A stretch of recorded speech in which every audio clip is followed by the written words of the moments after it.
বক্তব্য পাঠ করার জন্য মঞ্চে আসছেন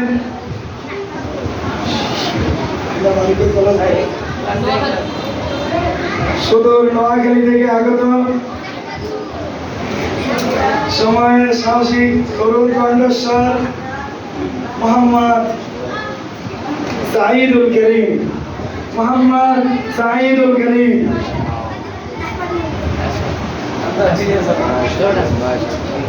السلام عليكم ورحمة الله وبركاته. وعليكم السلام.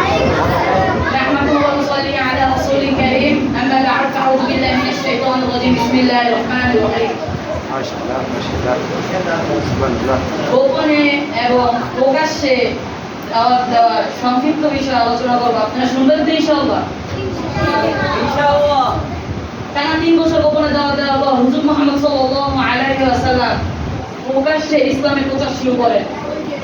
এই দিনের সূচনীয়টা বেশ নাটকীয় ছিল। হযরত মুহাম্মদ সাল্লাল্লাহু আলাইহি ওয়াসাল্লাম সাহাবাদের বদলে দাঁড়িয়ে চিৎকার করে সকলকে সমবেত করেন এবং সকলকে বলেন যে আল্লাহ ছাড়া আর কোনো প্রভু নেই। হযরত মুহাম্মদ সাল্লাল্লাহু আলাইহি ওয়াসাল্লাম আল্লাহু তাআলা রাসূল। লা ইলাহা ইল্লাল্লাহ মুহাম্মাদুর রাসূলুল্লাহ সাল্লাল্লাহু আলাইহি ওয়াসাল্লাম। আল্লাহ তাআলা ব্যতীত ইবাদতের উপযুক্ত আর কোনো মাহবুব নাই। হযরত মুহাম্মদ সাল্লাল্লাহু আলাইহি ওয়াসাল্লাম আল্লাহ তাআলা রাসূল। কিন্তু এতে সকলে প্রচন্ড তার বিরুদ্ধে খেপে